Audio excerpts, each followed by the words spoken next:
Welcome to the channel. This is Geauxgreddy, and welcome to Absolute Madness at Tsukuba. It is round 3 of the FIA Manufacturers Series, and tonight's race is full of drama, so stick around and check out all the action. And if you could be so kind as to hit the like and or subscribe, I'd greatly appreciate it. All right, here we are. Race number 3 of the 2020-2021 FIA Manufacturers Series exhibition season. Looking at the lobby, I am ranked number 18 in this one. Not a good place to be. Usually mid-pack's kind of nice. That way, you can make some good points if you do well. You don't lose too many points if you do poorly. So I have lots of chance to lose less by doing poorly.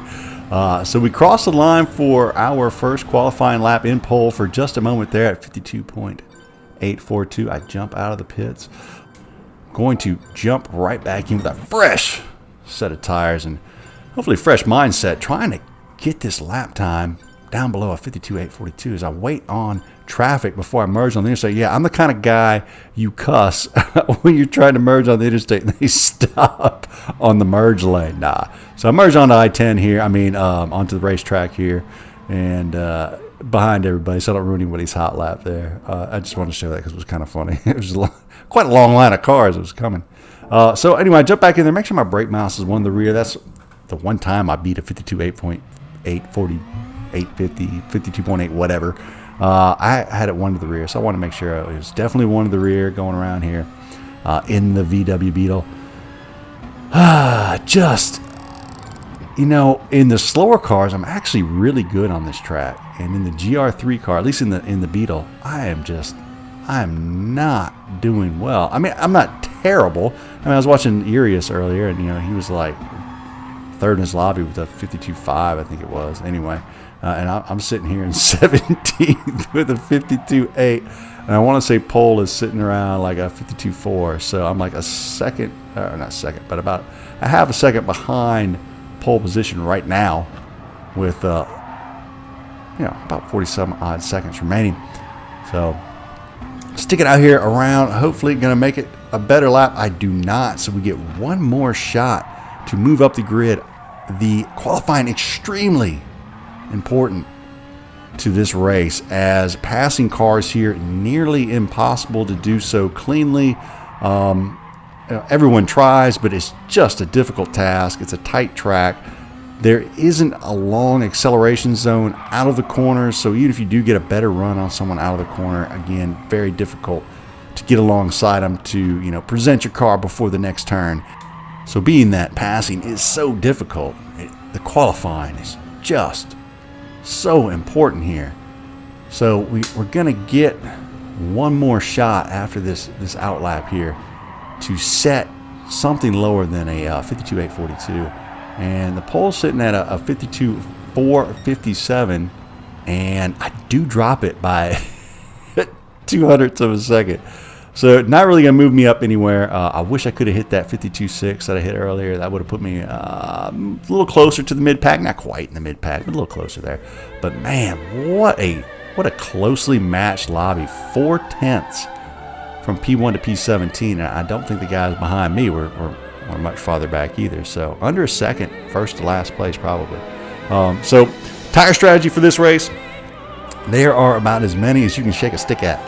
The popular ones being a 12 soft, 12 soft, 12 medium, 1 hard. You also, which was the 3 stop. You had the 4 stop, which was the 10 soft, 10 soft, 10 soft, 5 medium, 1 hard. The 4 stopper, also good. You could do a 2 stopper, so soft, medium, and hard. And you can rearrange those in the order you see fit. There I am in P17.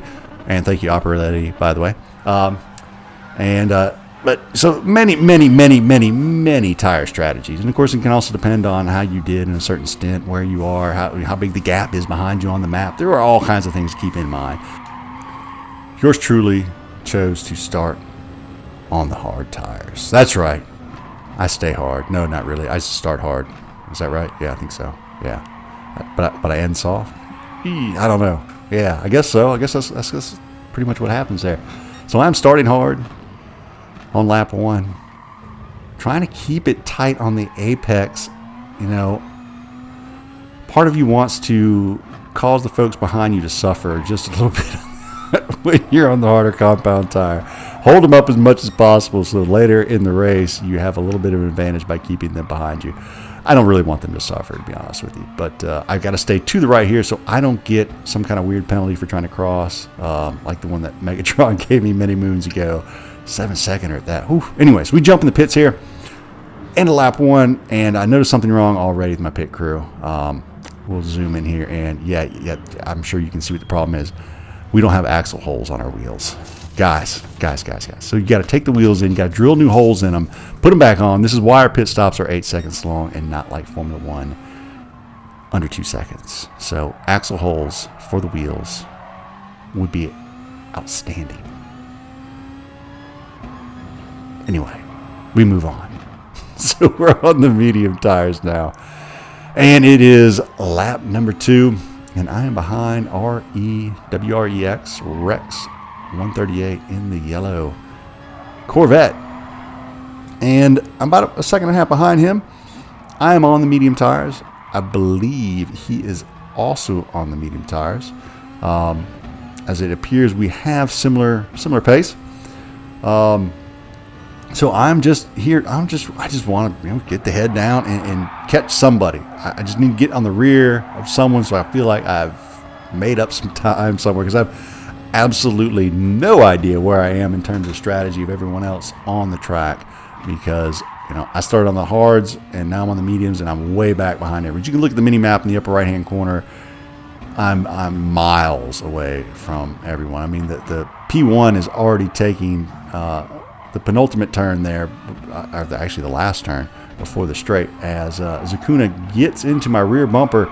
I believe he is on the softs right now. I don't know that to be fact. I don't remember. I think I went back and looked, but yeah, he is running me down here. So, if he gets to the point where he is kind of alongside me or close enough to be alongside me, I'll give him space on the inside to go ahead and make the overtake, because I really, we're only 3 laps into a 37 lap race. There's absolutely no point to try and defend the position here this early in the race. It just doesn't make any sense. So braking here, I'm getting back towards the apex. Rex goes a little wide there.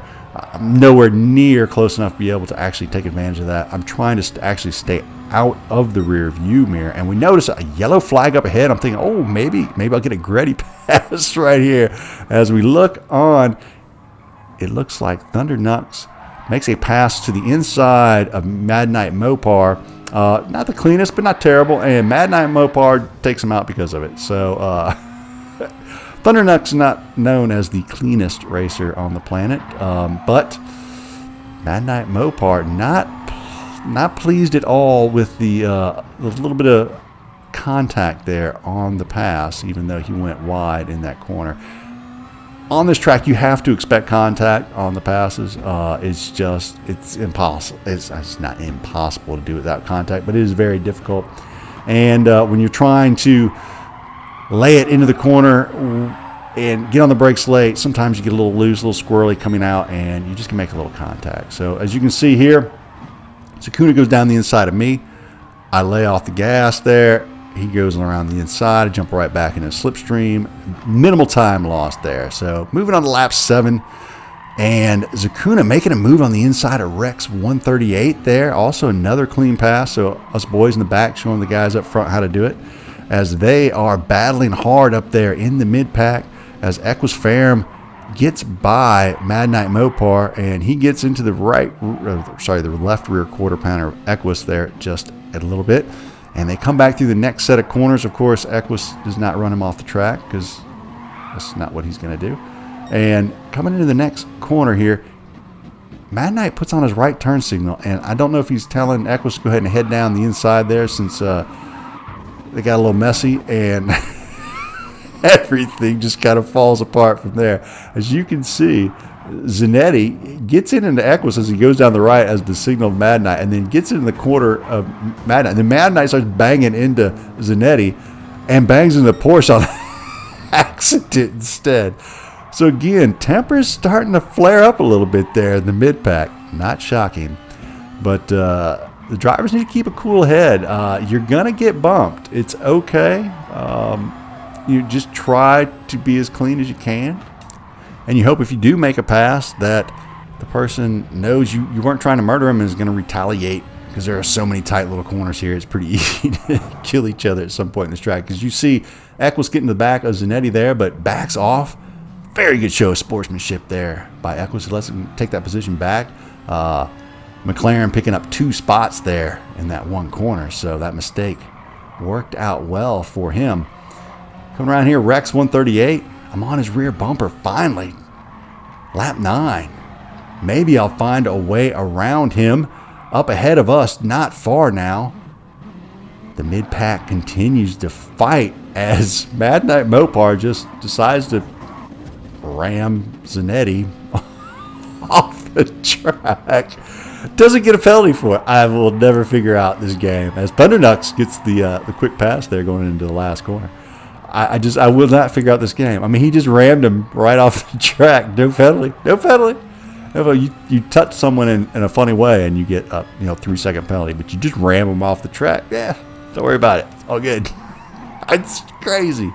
Oh, so here we go back with Mad Knight. I'm pretty sure he's going to launch Thundernux right here because those two don't seem to like each other very much. But instead, he gets launched himself. Well, I was not expecting that at all when I played this back. As you can see, Bueller just sends Mad Knight Mopar, so maybe he's been watching what's going on. He gets a 2-second penalty now. It deservedly so. But I just find it funny that, Mad Knight, just launches somebody, gets nothing. As I'll show you a nice movie there from Zucchina? I don't know. He double overtake right there. Very nicely done. So back to me. Get on the brakes way too late there. Lap 11. I am right there, deep within the slip of the Corvette. Into the hairpin. Nothing doing there. Come out the other side. Trying to get on the gas as early as I can. There's a fine line between as early as you can and too early. Too early sends you round and round. Just right. Well, of course, you make up time. Yeah, I just felt like the bug was just underpowered coming out of these corners. I don't know.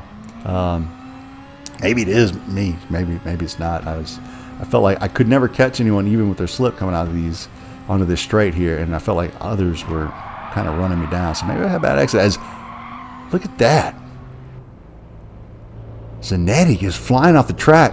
He goes inside to kill Mad Knight Mope, hits the invisible barrier, and kills himself.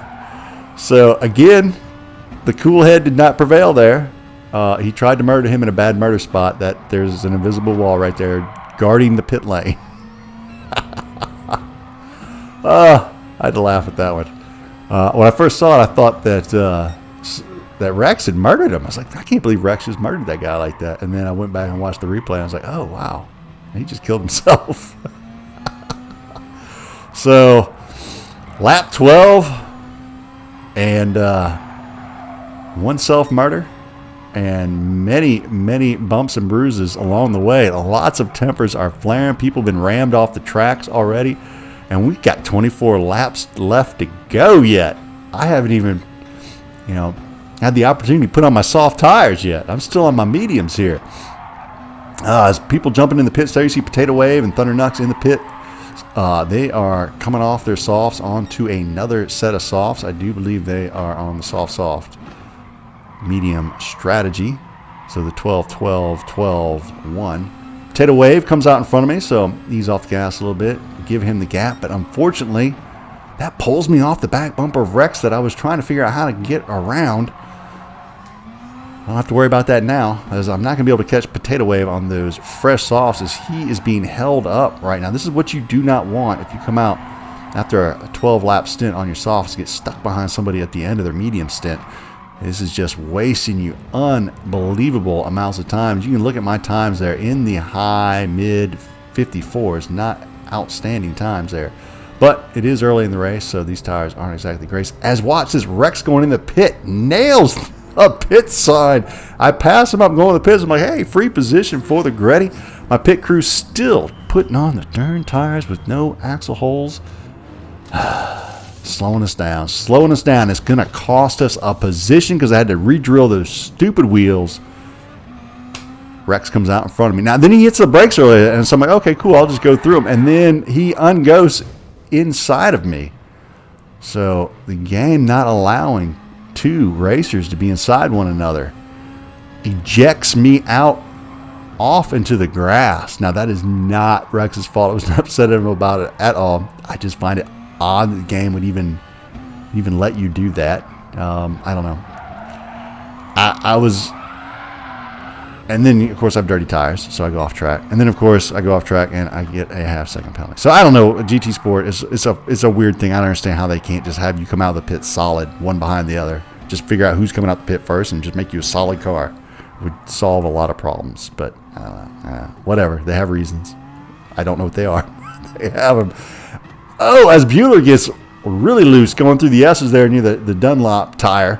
And Zucchina, I think it is, rams into the back of him and gets a 1 second penalty for it. So again, the guy's just trying not to hit the dude that's lost control. Gets a penalty. But you can ram someone off the track and not get a penalty. It's all good. So here I am behind Zanetti now. Now Zanetti and the gentleman behind me, Midnight Mopar, have been having it out here through these first 18 laps, and I am sandwiched between the two of them. This is not a position I would really want to be in. And but I mean, there's not much I can do. But I'm just going to drive my line. And so I come through, and then Midnight Mopar decides he wants to be behind Zanetti really, really bad. So he just kind of smashes me out of the way there. Jeez. So no big deal. Luckily, he didn't knock me completely off the track. As I'm trying to kind of turn in late a little bit there to try and get a run on Zanetti, but Midnight Mopar took that as an invitation just to run me off the track. So, of course, any aggressive maneuver by Midnight Mopar is 100% acceptable, but any aggressive maneuver against him is absolutely unacceptable. So, whatever. So Zanetti here goes wide. I think he purposely gets behind him and then swings and misses. So he launches it at Midnight Mopar. I kind of wish he'd made contact, but he did not, unfortunately. And as you can tell, I'm not a fan of the Mopar gentleman in front of me. And gentleman is being used very loosely there. I'm not going to get onto that emotional level that he's at, so I'm just going to leave that right where I left it. You can comment if you think otherwise, or if you agree with me. I don't know. He's somewhat of an emotional child, Mr. Mopar. Anyway, so Rex made the mistake of actually trying to defend his position there as Midnight Mopar, pushes him wide, but gets 2 seconds for it. So, hey, look at that. The game actually, gave someone a penalty as Polar Wave gets in the back of Rex, who then gets into the back of Midnight Mopar. Not his fault, but he gets, of course, a 1 second penalty for just being there. Awesome job. Again, GT Sport penalty system as we ride along with Pooh Bear. Coming through this corner, we've got penalties everywhere. It's lap 25. And you'll see me coming around the corner here. And I see all of this action going down. And here I am. All right, so as we come around this corner, you have all this madness in front of me. Now, it's time for me to come in for my next stint of soft tires. And I'm thinking, oh my goodness, I'm gonna get caught in this mess of humanity in front of me, of all these angry mid-pack racers who've just been smashing on each other. So I go in, I get some tires. Not Pick Crew still hadn't figured it out. They're still putting on wheels with no holes in them. So whatever. What are you gonna do? You try and teach them. They just don't listen. So here we are, lap 26 of 37. Yes, we're just now getting warmed up. We are 2/3 of the way through. You look there, and Midnight Mopar and McLaren Fiji into the pits, which would mean they are exiting the pits just as I'm coming around the corner. And there is my not so favorite driver on the planet right on my back bumper. Of course, that's where he would be. So I've got to deal with him for who knows how many more laps. So whatever, I'm just going to kind of ignore him. And if he gets alongside me, I'll just give him the space that's necessary to pass. It's so taxing mentally to deal with, with metal giants like Midnight Mopar. So heading down the straight here, and got Mad Night Mopar on my bumper there, and you can see the Viper doing a really good job sucking in there, and I leave him the space to the inside. He needs more space, so he just kind of shoves me out, and then he rams me again for good measure to push me off the track. So he made 2 passes on me so far. That they weren't the cleanest, but they weren't terrible either. They weren't awful, so I'm not too worried about it. He gets loose there, and Potato Wave goes off track. I pick up position at Geauxgreddy Pass. I love it. So I'm right on his rear bumper. I get on the brakes just a hair late there. He gets on the brakes about right, and I get in his rear bumper, but I'm like, it's okay. He passed me dirty a couple times, so certainly he would be okay with a little bumping, but apparently not, as he absolutely just purposefully takes me out coming out the other side because, again, emotional child. So, yes, Geauxgreddy sends it down the inside. Not the cleanest pass ever, I admit, but definitely not worthy of getting taken out in the old pit maneuver. Anyway, what are you going to do? What are you going to do? What are you going to... Right there, I told myself, just it's okay. Don't worry about it. You didn't lose too much time. I didn't get completely spun around. So I lost a position, but I had taken that position earlier through someone just running off the track. So no big deal. Put the head back down and on forward, and someone is off track, and Mad Night Mopar is in front of me. So I have a good guess as to what happened. And so let's go see. It is Thunder Nux, and we're heading into the hairpin, and he hits Thunder Nux from behind and sends him off the track. And of course, no penalty. Yes, indeed. So he pit maneuvers me, knocks him off the track, and does not get a penalty. So Thunder Nux comes unghosted as I catch him from behind. So I decided to bump draft him because I don't really want to get stuck between him and Mad Night Mopar. So, he kind of just goes wide there and lets me by. So I'm like, oh, okay, well, maybe he's on medium or hard tires or something. I'm just going to take that gift and keep on trucking as I am now up to P16. So started the race in P17. I have picked up a whopping 1 position. So we move forward here. Further up on lap 35. We are almost to the end. Yes, you can see the light at the end of the tunnel.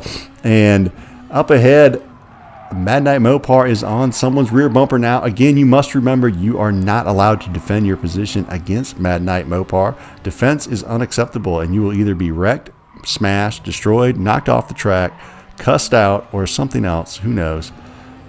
He will definitely retaliate for you attempting to make a defensive maneuver. So here we are heading towards lap 36. McLaren Fiji will be the recipient of Mad Night's childish aggression as he heads into the hairpin. And yes, you guessed it, he got by as he exits through the hairpin and pushes McLaren Fiji wide there. So let's look at that again. McLaren makes the mistake of attempting to defend his position. Not allowed. Now, Mad Night does a nice job on the undercut or the cutback there, but then drives him off of the track because, God forbid he leave a little space there. And unfortunately, McLaren Fiji, dirty tires into the wall. So now we're on lap 36. Another Geauxgreddy pass for me, courtesy of the wrecking ball that is in front of me. Picking up lots of positions because Mopar is just running people off the track. And once again, of course, no penalty there either. So if you drive like a complete ass clown, there are no penalties that you get. So anyway, GT Sport, you got to do a better job. I mean, at least if damage was on, like his race would have been over about 20 laps ago or so, and spared the rest of us all the anguish. So next one up ahead is Hasidia to defend his position. Again, not a good idea. You can't do that against the Mad Night Mopar. And for defending your position, Hasidia, you get the prize of, that's right, run off the track. So here we are with Mad Night. Hasidia down the inside in the Alpha. He first pushes him wide, a little push to pass action there. Gets a 3-second penalty for it. Gets upset because he's driving like an asshole. And then takes out Hasidia, spins him out, and heads on. So now I have that moment in life where you can tee up your opponent and send him into Narnia. And what do? You guessed it, I backed off. It's got a 6-second penalty. Why the hell would Why would I kill my SR when he's got a 6-second penalty? You're like, I would have killed him. Trust me, the thought crossed my mind. But I did not. 6-second penalty, so I'm just going to hang out back here and let this idiot serve his penalty. And then I am going to drive on to P13. So here we are down the final stretch. He goes out. Get wrecked, sucker. Come on through the other side. Down to the final apex of this 37-lap torture fest. And finish in style. I am happy as a clam to be done with this one. P12. So someone got the penalty for not putting on all the tires and falls back to the back of the pack. And I pick up yet another position. That's another Greddy pass. And I go from P17 to P12. So anyway, I hope you enjoyed the race. Hope you enjoyed all that drama. If you did, like I said, be so kind, hit the like and or subscribe. I would certainly appreciate it. I hope you come back and join us for some more FIA action. I'll be doing the Nations streaming, and then I'll come back and do manufacturing in video. So hope to see you soon. For myself, Geauxgreddy. Y'all have a great evening. DJcLean, take us out of here.